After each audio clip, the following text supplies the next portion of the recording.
Before we start, I just want to clarify that I'm not diagnosed because my parents wouldn't believe me if I tried to convince them.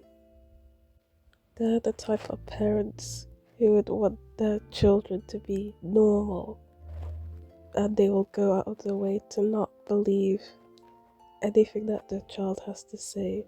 Like, for example, every time I would open up about my struggles with my mental health when I was younger, my mom would always say that it's nothing or it's not a big deal, even though these issues were things that weighed me down my entire high school life.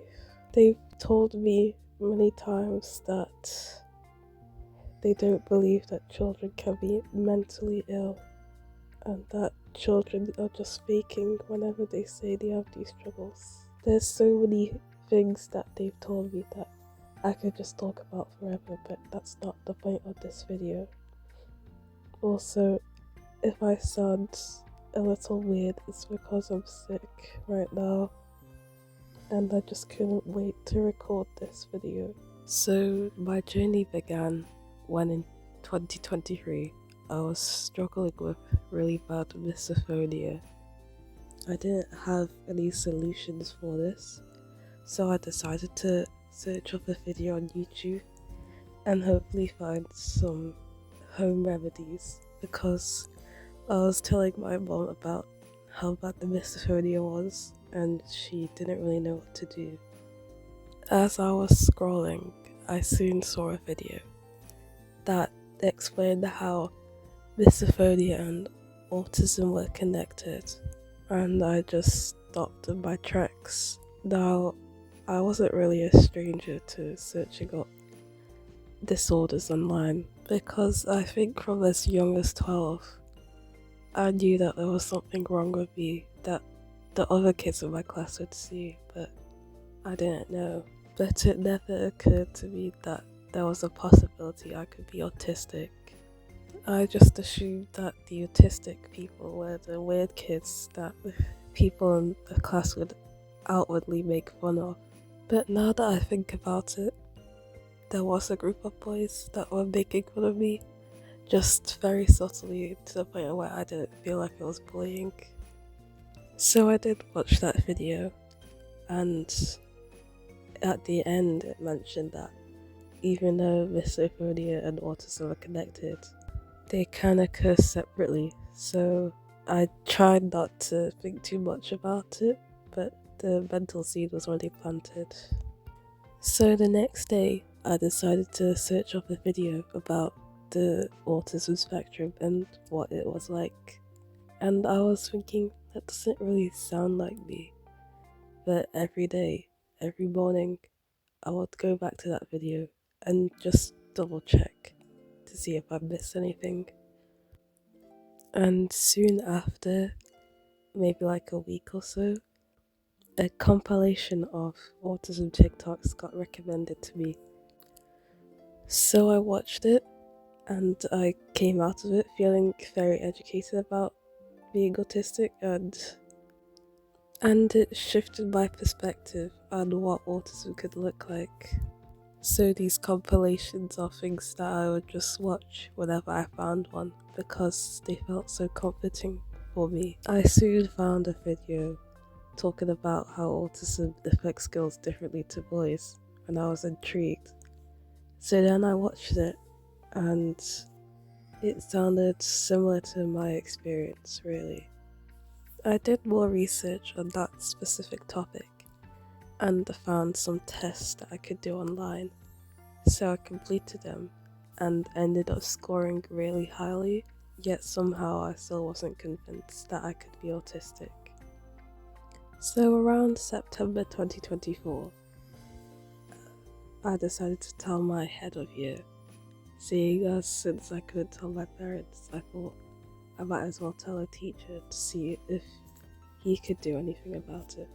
But it ended up being useless. I ended up having the worst conversation ever and not getting anything out of it. So just for the rest of year 10 and 11, I was just doing my research and dealing with the symptoms that I learned how to mitigate myself. And yeah, basically, most of my days were the same. I'd just go to school and be miserable, then come back home, do stuff that I was interested in, and then go to sleep. I think the happiest I've ever been since I started high school was the last day of year 11. That's how much I hated my classmates and how stressed it felt to just be around them all the time. So, September 2025 is when I start sixth form, and all throughout year 11, the teachers were always saying how A level was so much harder than GCSE, and I thought that I don't think I could do this without any support, because if a neurotypical was going to struggle so much with A level, then how was I going to deal with it? So after weeks, I eventually mustered up the courage to tell my favourite teacher of my thoughts about being autistic and also possibly having ADHD. The reason I told her was because she helped me so much for year 10 and 11, and was the reason why I stayed for my school's sixth form, even though I wasn't planning to at first. Yeah, she gave me some advice and told me that she had to tell the head of sixth form, and I wasn't mad about that because they would probably be most useful in this situation. So after that whole situation was over, I was shaking, I was trembling because that could ultimately change their perception of me. So the next day comes around and I come across the two heads of sixth form in the corridor. Even though I was still a little shaken from yesterday, it was nice hearing them say that there's nothing wrong with me and that I'm completely fine. And I also find out that the other, who happens to be my sociology teacher, also has ADHD, so she'll know how to help me. So pretty much ever since October, I've been slowly trying to unmask and not force myself to smile all the time or stay in social situations that I don't want to be in. So finding out that I was autistic has made me kinder to myself.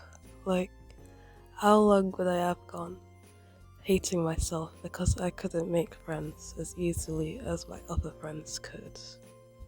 Or how long would I have gone thinking that it was just laziness and not bad executive function? I also think this has helped me change my thinking patterns by not just taking in what's on the surface of someone and thinking about how their whole personality could make them seem this way on the outside. And I wish I knew about this sooner, cause year 8 and 9 were such bad years for me. Cause most lessons I would end up crying because it was just too loud for me. But no one noticed, and I'm glad no one did, because I feel like that would have been worse for me, more embarrassing, you know. So support from an early age would have been nice, but I'm glad I found out now, finally accepting that I'm autistic at 17 years old, because I've seen people in comment sections who find out when they're like 50 or 70 or 80 even.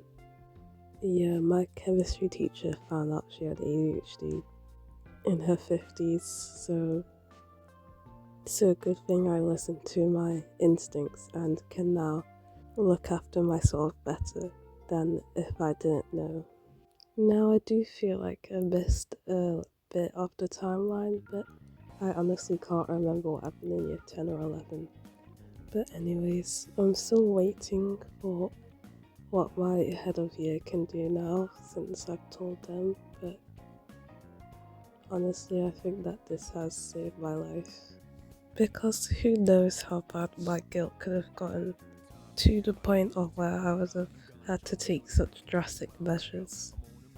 All because I was missing one key part of my identity. Thank you for watching, and please subscribe if you really enjoy my art or just my content. Yeah, I'm planning to make more animations. I just hope that I get the motivation to. So, this is Axadap saying goodbye.